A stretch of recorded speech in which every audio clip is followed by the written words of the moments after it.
Somos más de 8 millones de colombianos viviendo en el exterior. Después del petróleo somos el segundo renglón de la economía. El año pasado enviamos remesas por 12.000 millones de dólares. Queremos tener voz y queremos tener una representación digna porque tenemos mucho que decir.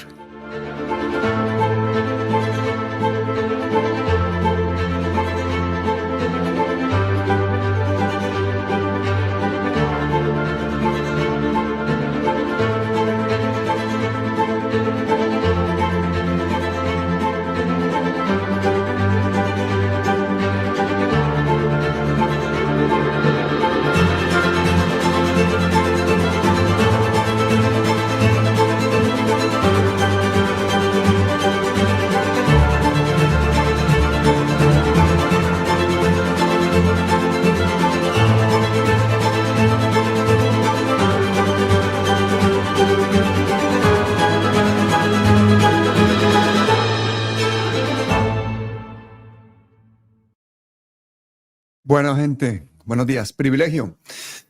Tenemos a nuestro escritor bendito. Bendito para nosotros, maldito para el imperio. Jorge McFoot.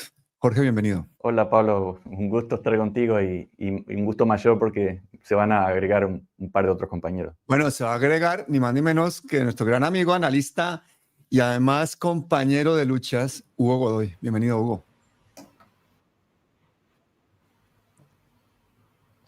Hugo, tu micrófono. A eso le pasa siempre a los youtubers, nunca ponen el micrófono. Muchas gracias, buenos días. ¿Qué tal? Ya estamos ahí, ¿no? ¿Tienes mala ¿Sí me señal? escuchan? Sí. Tengo mala señal, un momento, se lo den un momento. Bueno, gente, vamos a ver dos cositas antes de que empecemos. Vamos a hacer análisis geopolítico, vamos a intentar explicar cómo es esto de que los dinosaurios le botan al meteorito allá en Argentina por segunda vez. Vamos a hablar sobre fachas, fachitas, facherío internacional. Momento importante para que no nos vendan estos conceptos de libertad que no ocultan otra cosa que la esclavitud por parte del capital. Y segundo, no se uriben el like, como dice aquí Piedad, como dice Piernas Locas, la gente tiene unos nombres increíbles. No se uriben el like, pero tampoco se uriben un hecho importante que hay en este momento en Colombia. Y es que Carolina Corcho tiene que ocupar la cabeza del Senado porque se la ganó por derecho propio con una votación histórica y espectacular. A dedo, nada. Democracia, todo. ¿Qué está pasando, hermano Hugo, que tú me dijiste que estás en una campaña también muy importante? Cuéntame. Ahí el micrófono. Ya. ¿Se me escucha? Sí. ¿Se me escucha ahora? Oigo. Perfecto, gracias. Muchas gracias por la oportunidad. Para mí es un enorme gusto y placer estar con mis dos grandes amigos que siempre están en sus luchas. Yo sé que a veces se desgastan, se cansan, pero sus labores dan resultados, dan fruto, ¿no? Y el hecho de que tengamos estos espacios es parte de poder mantenernos en una lucha, ¿no? En este tiempo privilegiado para nosotros de poder crear nuestra propia voz, ¿no? En este caso, bueno, yo estoy en el Ecuador apoyando los movimientos sociales, a las organizaciones ciudadanas y también comuneras. Recordemos que hubo un paro ciudadano hace poco tiempo de campesinos y de mayormente comuneros, y a ellos estoy apoyando para la campaña de la consulta popular en el Ecuador por el no. En el país está muy difícil que la gente pueda saber una postura distinta a la del gobierno. Prendes la televisión y todo es a favor del gobierno de Daniel Noboa. Pero para colombianos, explícanos, ¿cómo es eso de que el no? ¿Qué es la consulta? ¿Cuál es el tema? Hay 4 preguntas que Daniel Noboa quiso 11, pero de engaño, ¿no? La Corte Constitucional del Ecuador, que sería el máximo estamento judicial del país, le permitió tener una consulta popular en donde una de sus preguntas es cambiar la Constitución del Ecuador. ¿Está usted de acuerdo en que la Constitución del 2008 sea cambiada, alterada por una nueva Constitución? Esa es una pregunta. Esa es la cuarta, de hecho es la última. La primera es cambiar la Constitución del Ecuador. Exactamente, pero no lo quiere hacer al estilo. No lo quiere hacer al estilo de que se vayan todos, como es lo que quisiera la gente, porque claro, él gana las elecciones con el ofrecerle al pueblo ecuatoriano una constitución nueva y que se vayan todos porque todo es corrupto, todo es podrido y el país está que se cae a pedazos, el país más peligroso del continente, etcétera. Eso es real. La candidata Luisa González fue tibia en eso, de hecho.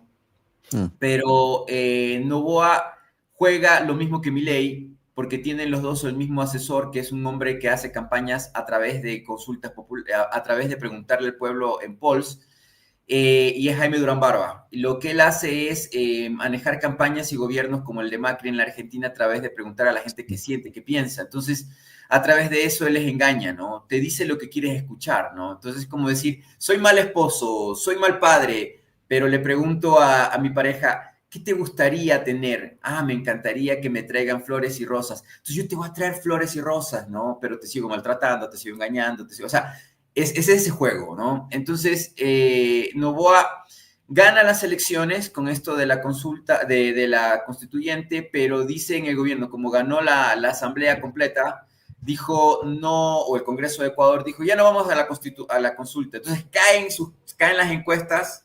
En las siguientes encuestas se ve que Noboa cae rotundamente, y de ahí, para mantenerse a flote, vuelve a decir, no, sí vamos a ir a la consulta popular por una constituyente. Pero la cosa es que es como la de Chile, no es que no se van todos, o sea, aquí hay engaño. Dice, vamos a hacer una nueva constitución, pero el Congreso va a seguir, no van a tocar a mis congresistas, que son mayoría.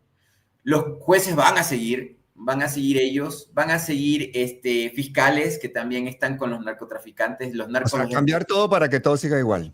Gatopardismo total, ¿no? Como en Chile, por eso la gente en Chile también aceptó, por ejemplo, que Boric gane, ¿no? Porque él decía, vamos a una constitución nueva, pero ya en el poder dijo lo mismo que dijo Piñera, ¿no? Piñera, para que no lo voten en su momento en el 19, dijo, ya, vamos a una constituyente, pero es una comisión constitucional. El Congreso sigue, las leyes siguen, los jueces siguen, todo sigue, pero vamos a tener un grupito de hippies locos, pelo largo, barbones y de locas feministas haciendo sus leyesitas, y después votamos para ver si las aprobamos, ¿no? Entonces la gente dijo, no queremos eso en Chile, por eso no pasó.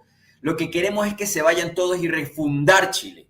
Y eso es lo que en Ecuador, lo que quiere la gente. Entonces Noboa está jugando a esto, pero está jugando con una campaña agresivísima. Los Estados Unidos están haciendo todo porque gane el sí, porque la primera pregunta es, ¿está usted de acuerdo en que en Ecuador se reforme la Constitución para que se apruebe la posibilidad de tener bases militares extranjeras? Y Estados Unidos está ahí. Es la primera. Y Noboa dijo que ya va a haber 3 bases. Va a haber una en Galápagos, va a haber una en Manta, y creo que va a haber una en otro territorio más del Ecuador, y los Estados Unidos... Por ahí tendríamos que haber empezado, ya habríamos entendido desde el principio la cosa. ¡Qué horror! ¿Qué opinas, Jorge? ¿Qué opinas? ¿Ah? Es lo viejo. Lo diferente con respecto a lo viejo, a la intervencionismo, a la propaganda, a la inoculación de ideas totalmente prefabricadas por la CIA, por los gobiernos, por las grandes empresas, es que los medios están centralizados en las redes sociales, que son en las manos de unos poquísimos. Entonces, ¿te acuerdas cuando las vedas políticas, que 1 o 2 días antes de las elecciones no se podía hacer publicidad ni propaganda? Eso no existe más, porque es imposible controlarlo. Pero no solamente, eso es un detallecito apenas. Todo ese hackeo de los votantes se da todos los días permanente, hasta que el esclavo termina aplaudiendo al esclavista porque le da 2 raciones en lugar de una. Es lo único nuevo que son algunos medios, que son las redes sociales. ¿Y qué hay posibilidad de que esa consulta se vaya para atrás, Hugo? ¿Posibilidades reales? ¿El movimiento social está bien unido alrededor o no? Si me he metido a este trabajo es porque definitivamente sé que tiene mucho para lograrlo, ¿no? Como ustedes saben, yo hice una lucha también por revelar el tema del fraude electoral en el Ecuador, que en mi criterio llega a cerca del 20% de los votos. Le quitaron a la candidata González y le pusieron a Daniel Noboa.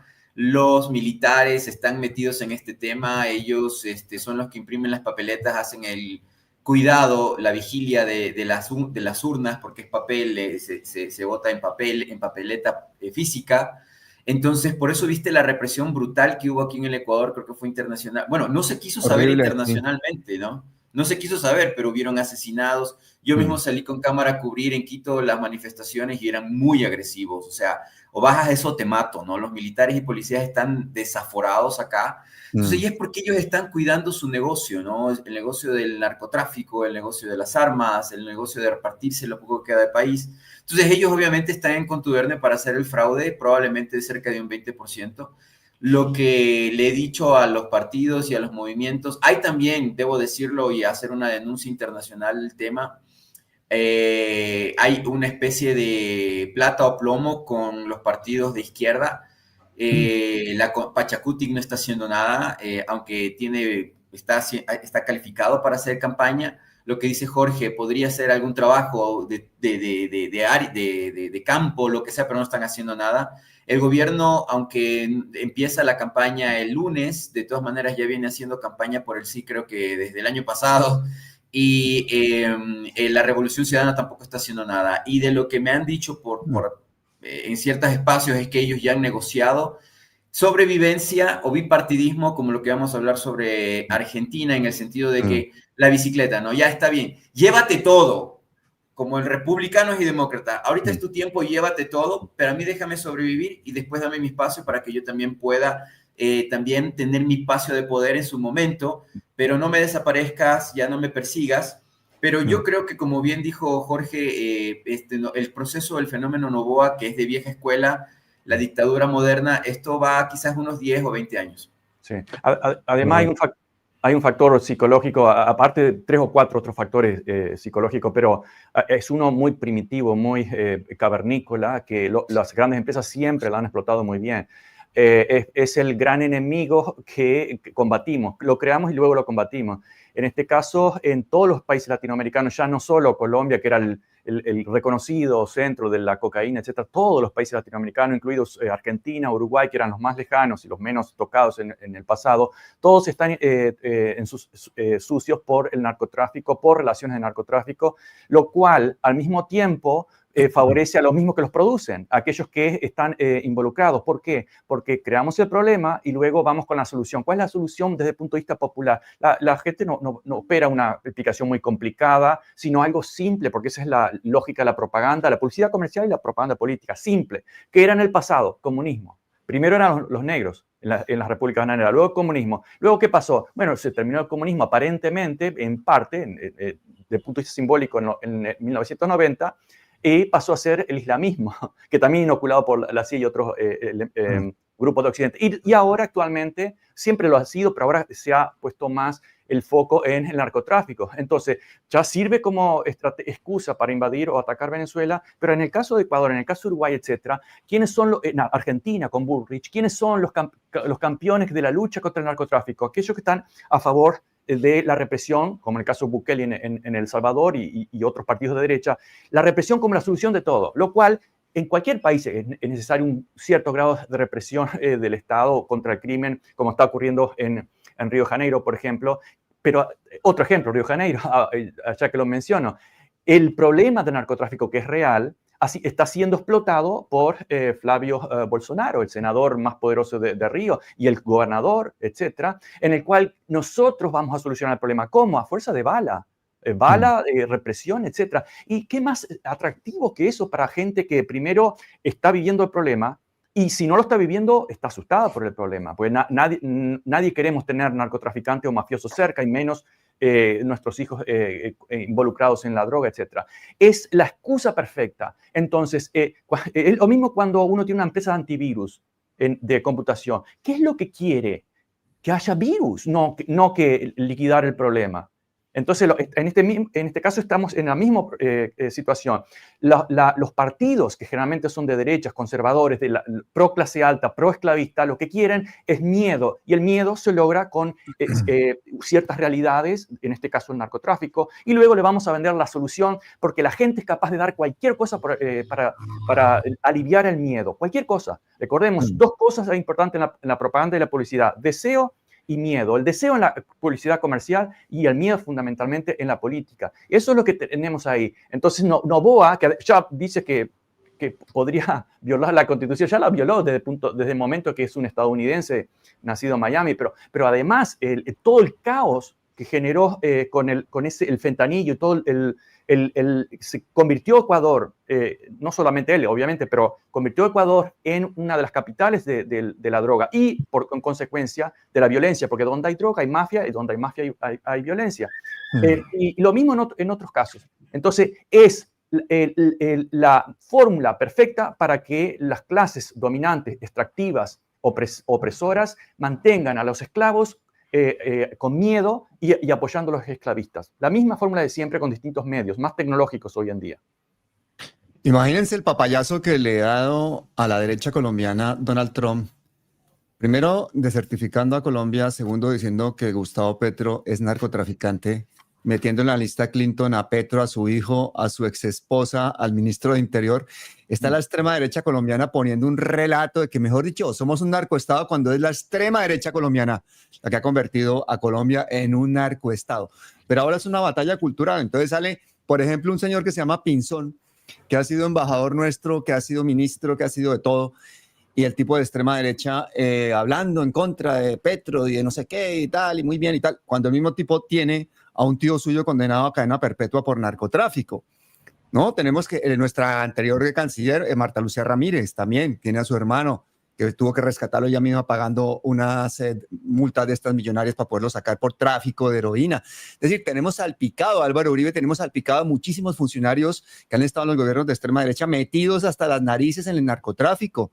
Fotografías de uno y otro presidente con narcopilotos, etcétera, etcétera. Y ahora resulta que el narcotráfico se generó en el gobierno de Gustavo Petro. O sea, cuando toda la vida hemos sido un narcoestado, ahora la extrema derecha le está echando la culpa a la izquierda, al primer gobierno de izquierda que tiene el país. ¿Qué les parece a ustedes ese descaro? Totalmente de acuerdo, totalmente de acuerdo.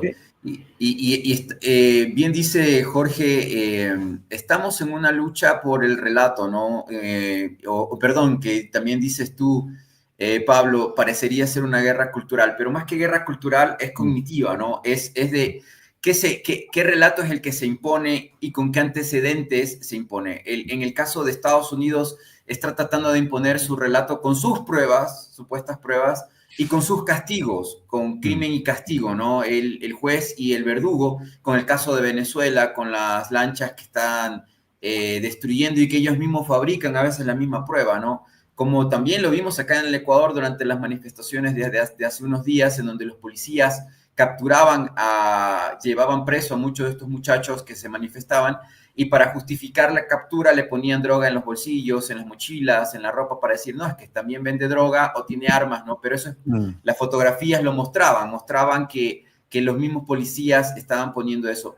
Tenemos un grave problema, y es que nuevamente en este siglo se están chocando las estructuras de poder de hace 200 años, impuestas, opuestas, desde imperios, y que aquí habían sido entregadas para que los cipayos, como dicen en la Argentina, ¿no? Los virreyes coloniales de la invasión manejaran, administraran, ¿no? Y esos virreyes están administrando justicia, comunicación, represión, que es la policía y el ejército.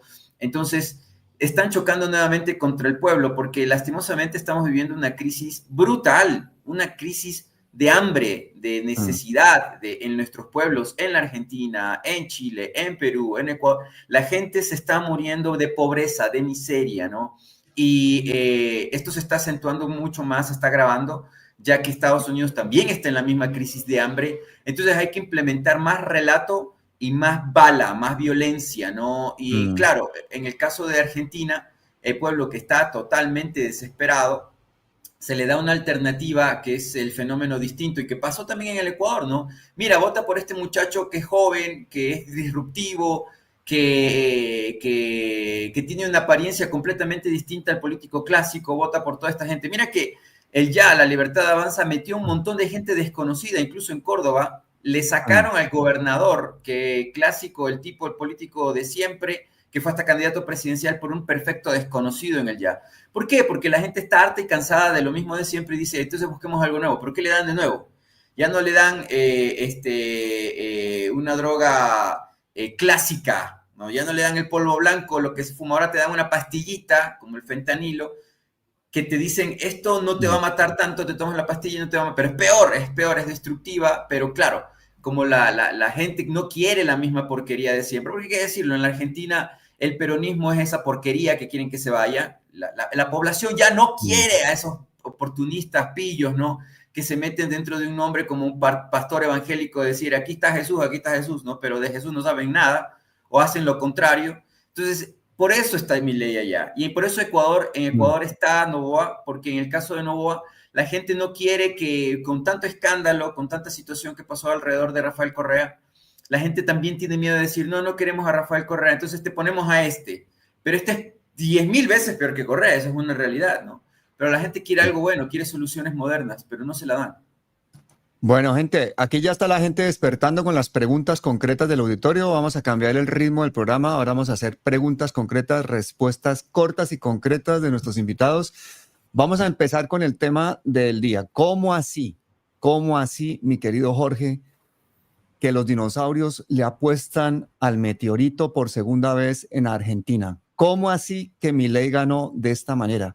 ¿Qué tiene que ver ese préstamo de 40.000 millones de dólares de los gringos a última hora? ¿Cómo así que esa reducción de la inflación del 279 al 30 y tantos % es la razón por la cual dicen que eso es lo que sucedió, cuando sabemos que han mantenido de forma artificial el valor del dólar, del peso frente al dólar, con el aval de los recursos naturales argentinos? Pero ayúdanos a entender cómo los argentinos votan de esta manera a Milei. Pablo, me tirás con 10 temas distintos y muy importante todo, y después me pedís su respuesta de 2 minutos. No se puede hacer así. Es casi imposible. Pero no, hay varios puntos ahí. Lo que en Milei se vende porque es un producto, y es un puppet, una marioneta, pero es un producto, se vende como algo nuevo, es algo viejísimo, desde la época de López Rega en Argentina, incluso antes. Menem y seguiríamos, el mismo Caputo que inventó esa deuda, creó una deuda de unos 75 billones o 1.000 millones, cuando la deuda argentina eran 300 millones, en el gobierno de Macri. Ahora ya lleva unos 35 millones de aumento de deuda en el gobierno de Milei. Y eso es deuda y es inflación a futuro, pero claro, baja la inflación reduciendo todo el consumo. Claro, si la gente se está muriendo de hambre, no consume, no compra nada, los negocios tampoco trabajan, obviamente la inflación va a bajar. De esa forma, hasta en países en guerra bajan la inflación de esa forma. Entonces, lo que se presenta es siempre un partido nuevo, con nombres nuevos, con colores nuevos, incluso el color de 12 años atrás es diferente al de hoy, todo nuevo, pero es siempre lo mismo. Acá hay, más allá de una lucha por el relato que es importante para una determinada gente, hay una lógica religiosa. Recordemos, especialmente es la lógica estadounidense que Trump la usa al extremo. Si está lloviendo, puede decir él que está soleado. Lo que importa es lo que diga él, porque la gente quiere escuchar. Nuestro líder dijo que estaba soleado y está soleado. No me importa si me estoy ahogando, está soleado. Es decir, el relato como un consuelo, como un consolador, y uso la palabra en todos los sentidos, el relato como un consolador, no como una expresión, una descripción de una realidad. Eso es lo que está consumiendo la Argentina en este momento, y lo vemos en las declaraciones de la gente. Lo repite 1000 veces: estoy cada vez peor, no tengo trabajo, mi madre, vivo con mi madre o mi hija me mantiene, etcétera, etcétera. Pero igual voy a votar a Milei porque creo que es algo nuevo. ¿Dónde está lo nuevo? Sí, si lo ha repetido 1.000.000 de veces esa misma fórmula. Otro elemento, Hugo mencionaba de que hay mayor pobreza, etcétera. Sí que hay más miseria, etcétera, a pesar de todos los progresos tecnológicos y sociales que ha hecho la humanidad en estas últimas décadas, solo en las últimas décadas. Pero más importante, hay una pérdida, no más importante, pero más extendido, hay una pérdida de derechos. Esos derechos que vienen de la ilustración de igualdad, de libertad, etcétera, de democracia progresiva, y que fueron conquistados por los sindicatos mayormente en el siglo XIX en Estados Unidos, luego en otras partes del mundo. Todos esos derechos están de una forma obscena siendo recortados y eliminados. Y termino aquí. Lo último que está proponiendo Milei es tener vacaciones cada 2 años en lugar de cada 1 año, recortar derechos laborales, desempleo, etc. Es decir, recorte de derechos, que también golpea las conquistas étnicas y de género, ¿sí? Que ya lo dijimos, bueno, el woke fue una distracción para la lucha de clases. Sí, es verdad, pero también fue una realidad y fueron logros. Todo eso se está recortando de una forma como que él es el demonio, es woke, entonces vamos a meter a la mujer otra vez en la cocina, aunque les guste o no les guste, porque si les gusta está bien, pero si no les gusta, ¿por qué? No, es recorte de derechos de género, de derechos laborales, de derechos de la clase media, de recortes de derechos, y eso es indigno, porque también se puede ejercer la prostitución y hacer muchísimo dinero, ¿sí?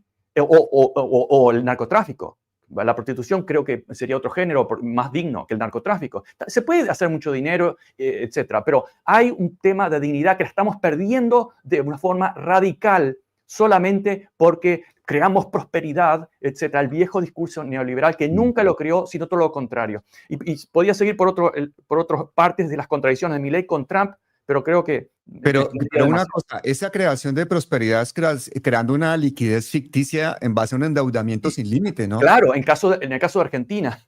Pero en el caso de Estados Unidos es succión de la producción de las colonias. Es decir, si los argentinos dejan de consumir carne, si dejan de consumir productos básicos, eso se va a exportar más barato. Lo recibimos acá mucho más barato. Eso es viejísimo. Entonces hay una estrategia de succión por todas partes y encima imprimimos acá dinero, se los damos a ellos. Sabemos obviamente que no van a pagar eso porque nunca lo pudieron pagar, excepto en la época de Kirchner o de Lula en Brasil, pero generalmente no lo pagan. Y como lo sabemos, lo decían en el siglo XIX y XX, ya sabemos que las colonias no lo van a pagar, pero tomen el dinero porque vamos a ir a intervenir. Eso es nuestro objetivo, no queremos que nos paguen. Queremos intervenir, queremos mantenerlos trabajando, produciendo cosas reales, para exportarlas a nosotros de forma muy barata. Eso es viejísimo, se sigue repitiendo y como la historia y los profesores son el enemigo, como dicen acá, entonces eliminemos toda la educación para que la gente ni siquiera se entere, porque se van a enterar por influencers baratos que en su mayoría no entienden absolutamente nada, ni de la realidad de sus propios países, ni de la historia del mundo, ni de nada. No, son muy pocos realmente los influencers como Hugo, no es porque estén ustedes acá, pero ustedes saben que no adulo a nadie. Hugo y Pablo son gente súper preparada. Son excepciones ustedes, lo siento mucho. Y la gente se educa, en su gran mayoría, los jóvenes, sobre todo los incels, se educan en la fragmentación de gente que está más preocupada por el gimnasio y mostrar músculos importantes en los brazos que por lo que están diciendo. Así es. Hugo, ¿y qué tanto influyó la derrota del kirchnerismo, del peronismo en los resultados de Milei? ¿O es realmente un mérito absoluto de una campaña de publicidad avalada además por ese préstamo de los Estados Unidos lo que ha dado este resultado? Bueno, gracias por la pregunta, porque justo estaba meditando sobre lo que decían ustedes y hay un libro interesante, yo creo que no hay que olvidar el libro más allá del origen del personaje. Viktor Frankl, El hombre en búsqueda de propósito o de sentido, algo así era el libro de él. Es interesante estudiarlo para los que hacemos comunicación. Lo invito a las personas que estudian periodismo o comunicación que lo lean.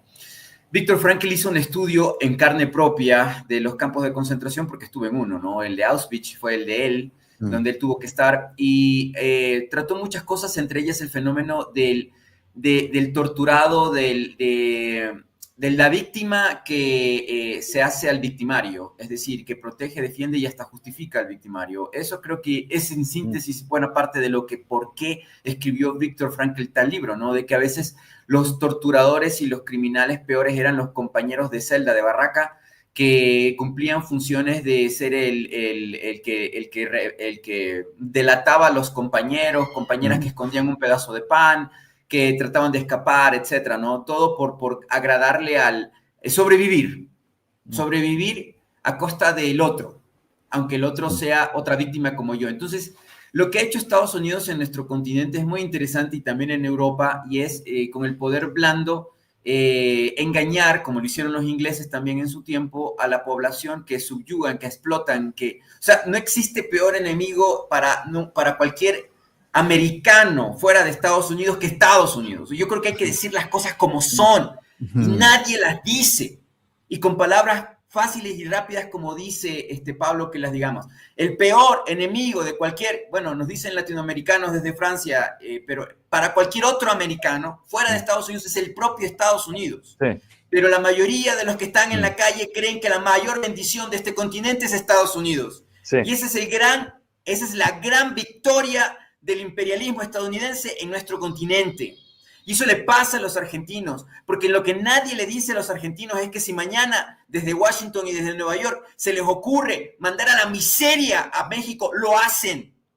Si quieren mandar a la miseria a todo Brasil y volverlo prostitutas a todas las brasileras, lo hacen. Pero ¿qué dicen en Brasil? No, es que nosotros tenemos la culpa. Es que nuestro gobierno maneja mal la moneda, el peso, el sol en Perú, lo que sea. Digámosle a Estados Unidos que nos ayude. No, es que Finch, Merrill Lynch, las que hacen estas evaluaciones del costo de la moneda y de la deuda de cada país, ¿no? Estos ratings, lo hacen porque nosotros somos los culpables, ¿no? Cuando ellos desde Estados Unidos destruyen unas finanzas, un país entero, como el caso de Venezuela, como el caso de Cuba, como el caso de Nicaragua, lo intentaron hacer con Rusia, pero no pueden con los rusos porque los rusos no son tontos como si somos nosotros. Porque en Rusia hay grandes academias y hay siglos de estudio y de historia, y ellos están en pelea contra todos los que quieren desaparecerlos. Ahí no cayeron, porque inmediatamente el otro día dijo el presidente de la Federación Rusa, el rublo se basa en nuestro propio sistema de pago, de evaluación del oro, no por onza Troy de Londres, por gramos de Rusia, y punto, se acabó. Entonces, y buscamos nuestros aliados. Pese a eso, cometen errores igual. Pese a eso, Putin se sienta con Trump de alguna manera. Pero en todo caso, lo que pasa en la Argentina es que la Argentina no sabe que su gran crisis la provoca Estados Unidos y el Reino Unido.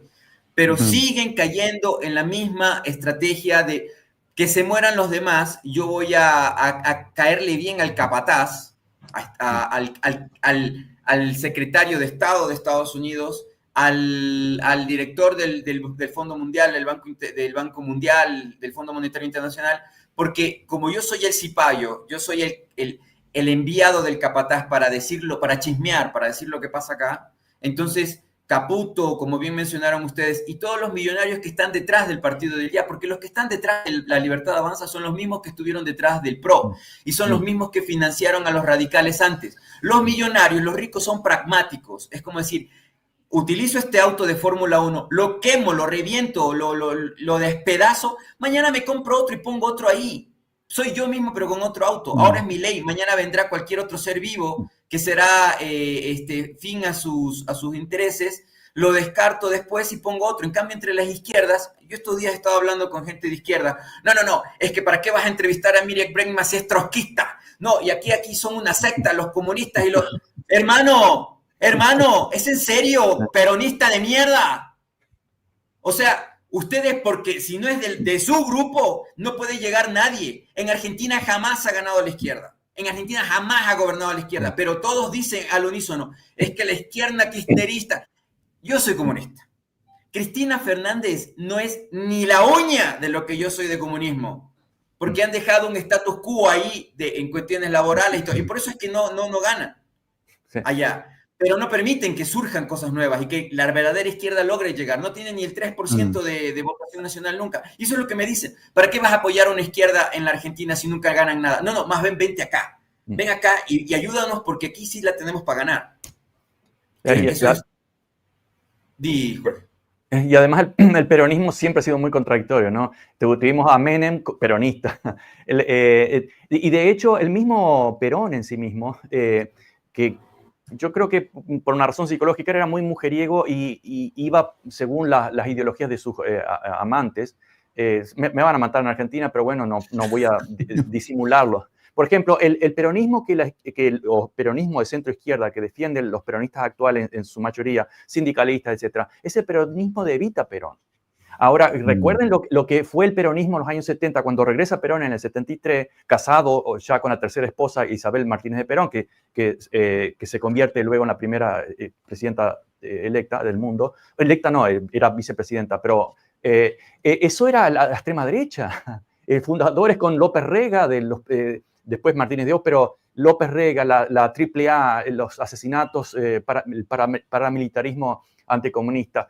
Y se decía, bueno, pero estaban los montoneros, sí, pero los montoneros fueron básicamente creaciones de las dictaduras anteriores, Onganía, etcétera, que eran antiperonistas, peronismo de Evita, pero no el de la derecha. Entonces, es un movimiento muy contradictorio y lo que algunos dicen peronismo tal vez no entienden o no lo visualizan de que es profundamente contradictorio y ellos se refieren al peronismo de Eva Perón, que es el peronismo más a la izquierda de los peronistas que podemos encontrar. Ahora, breve comentario quería decir sobre lo que dijo Hugo. Yo cada tanto paso algunos documentos por ejemplo, en mis clases de John Stockwell y muchos otros, de aquellos agentes de la CIA que reconocieron. Y, por ejemplo, John Stockwell escribió libros, pero tiene conferencias. Y en un momento decía, fuimos, destruimos democracias, matamos gentes, creamos caos y no creamos ningún amigo, ningún aliado, sino muchos enemigos. Y ese es un punto que yo muchas veces le insisto cuando, conectado con lo que decía Hugo, de que, de que no les beneficia o esa gente son anti-estadounidenses, incluso desde el punto de vista del pueblo, pero el pueblo se cree otra narrativa. Crear amigos, aunque uno sea un psicópata y no tenga sentimiento, porque los gobiernos realmente tienen un perfil psicópata, ¿no? Tienen intereses, no sentimiento, como diría, se le atribuye a Churchill. Aún de un punto de vista puramente de intereses, crear amigos es siempre mucho más barato que crear enemigos. Tú creas un enemigo y luego tienes que invertir aún mucho más para reprimirlo. Es decir, crear enemigos es carísimo. Pero ¿a dónde está el secreto? Que crear enemigos es beneficioso para las élites que venden, cotizan en el mercado de la muerte, que es una de las industrias mayores en Estados Unidos en este momento. Aquellos que producen armas, aquellos que se benefician de los conflictos y de las guerras por todos lados. Para ellos es fantástico porque todo lo que propongan, nadie va a decir no hay dinero para esa guerra, no hay dinero para aumentar la seguridad, etc. Lo del principio, se inventan un conflicto y luego se vende seguridad. Entonces, los que se perjudican primero son la población en gran medida, que se compra el discurso patriótico, la gran mentira, porque claro, hay dos patriotismos, hay uno resistente de las colonias, que diría positivo, y otro patriotismo totalmente imperialista. Es decir, consideramos que un país es un individuo o una familia. No es una familia, están totalmente equivocados, lo decía Edward Sim hace mucho tiempo. Es una comunidad compleja y contradictoria, donde hay luchas de intereses. Entonces, los que están en la cúpula, y como decía Marx, las ideas dominantes de una sociedad son las ideas de la clase dominante. Entonces, quienes están en la cúpula deciden qué es lo bueno, lo malo y lo bonito, y el resto, como de un punto de vista religioso, se lo cree y lo defiende como el mejor soldado de sus políticos que están enviando a la muerte. Esa es la trampa de que están metidos todos. En el caso global, las colonias y los imperios. En el caso interno, la clase alta y el resto de la población, que es más del 98%. Y luego, viendo también la jugada económica, entendemos muchas cosas. Que, por ejemplo, a mí me daba risa ver a Caputo salir corriendo a pedirle a Jerome Powell, el director de la Reserva Federal, $40,000 millones. ¿Para qué? ¿Para qué? Y Jerome Powell, que estaba diciendo esa misma semana que la deuda pública de Estados Unidos es insostenible, pero con esos $40,000 millones, entonces, ¿qué pasa? Pues que se ganan elecciones. Sí que es verdad que Milei redujo la inflación del 279 al 30 y tantos %. ¿Verdad? Sí, que la gente lo está diciendo aquí en los comentarios. Que redujo el gasto público, sí. Pero también es verdad que Estados Unidos ha mantenido de forma artificial el valor de ese peso frente al dólar, inflando ese dólar. Entonces, con estas elecciones, el chantaje fue clarísimo. Si no gana Milei, nosotros no ayudamos a Argentina. Gana Milei, tienen ahí la euforia financiera, se dispara el crédito privado, aumenta la confianza general de los banqueros y de los inversores. Es decir, estamos en un mundo de dinero creado de la nada, donde los políticos compran votos usando el ahorro presente, el ahorro futuro, las pensiones, la manipulación monetaria, la creación ficticia de liquidez. Si pasa lo contrario, si suben los tipos de interés, si fomentas el ahorro, entonces, dicen, se desanima el consumo, la economía actual se basa en consumo, vamos a entrar en crisis, entonces se crea esa falsa liquidez, se hace ese fenómeno político de unir esa liquidez, toda esa propaganda, toda esa deuda, que no importa porque ya sabemos que no se puede pagar, pero la seguimos produciendo porque vamos a vivir mientras podamos, que nos quiten lo bailado. Y así resultamos teniendo a estos libertarios que lo único que nos han dado de libertad es más deuda, más esclavitud, más recorte de derechos humanos y de libertades de todo tipo. Entonces, me parece que la lección de que tenemos que saber un poquito de cómo funciona la economía en el mundo es clave, porque uno dice, por ejemplo, cómo es posible que Alemania diga Ursula von der Leyen que le sigue comprando gas a Rusia, cuando por otra parte Europa está ayudando a Ucrania a bombardear oleoductos a Rusia. O sea, si no entendemos la jugada económica, yo creo que no entendemos lo que está pasando en el mundo. ¿Cómo ves tú ese endeudamiento de Argentina, Hugo? ¿Cuál va a ser el techo de todo esto? ¿Finalmente va a terminar Argentina siendo un protectorado de Estados Unidos? ¿El Estado 51? ¿Cómo es la jugada ahí? Bueno, es lo que les conviene. La agenda ya viene dándose desde hace varias décadas. Hay varias, de hecho, el primer libro que habla de lo que yo llamo israelismo para que no nos censuren ni nos persigan de alguna manera, decía que el Estado moderno de Israel, la primera opción era la Patagonia y después era Palestina. Se decidieron por los otros dos. Pero nunca han dejado de... Pero el plan B sí está ahí, ¿no? Y yo te digo, cuando yo trabajaba por allá entre Bolivia, Argentina, Chile, yo veía un montón de los de USAID o de lo que ya sabemos, la USAID le dicen acá en castellano, ¿no? Veía los de Peace Corps o los de Cuerpo de Paz de Estados Unidos que son empleados directamente de la Casa Blanca. Todos estos grupitos, ¿no? Que supuestamente son de ayuda, pero realmente allí empiezas tu carrera como espía y etcétera, ¿no? Y después subes a la CIA.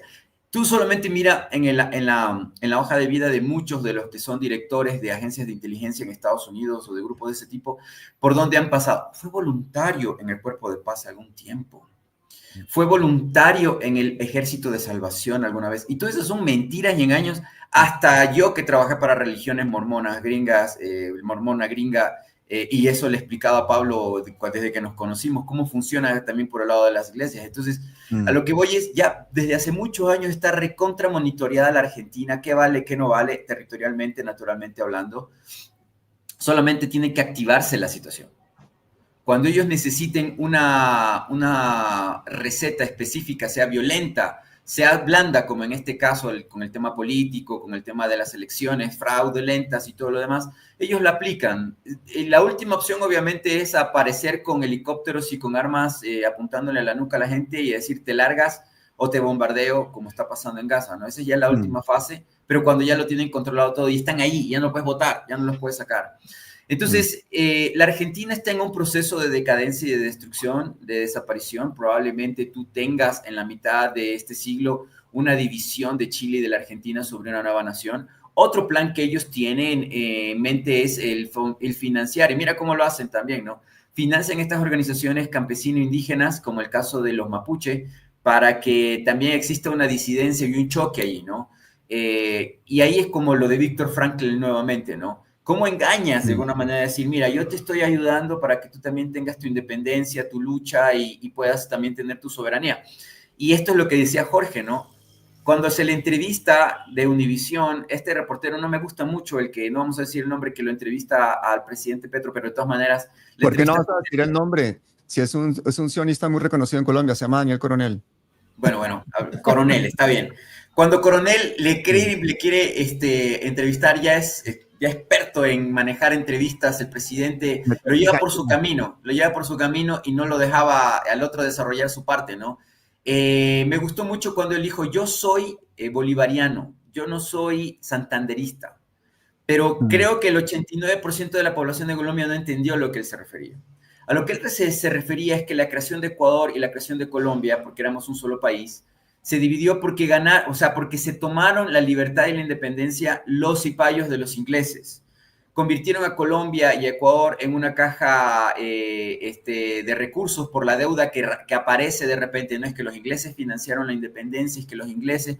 Y desde ahí los ingleses dominaron y gobernaron toda América del Sur y siguieron siendo ricos y poderosos por nuestra libertad o supuesta independencia. Y pusieron presidentes como virreyes, pero ya no de España, sino de Inglaterra, como poder blando, ¿no? No vamos a pelear, no vamos a dominarnos, no vamos a controlarlos, pero sí controlamos, sí son nuestros, como dice Schwab, el del Foro Económico Mundial. Ellos son nuestra gente. Sus presidentes los escogimos desde muchachos.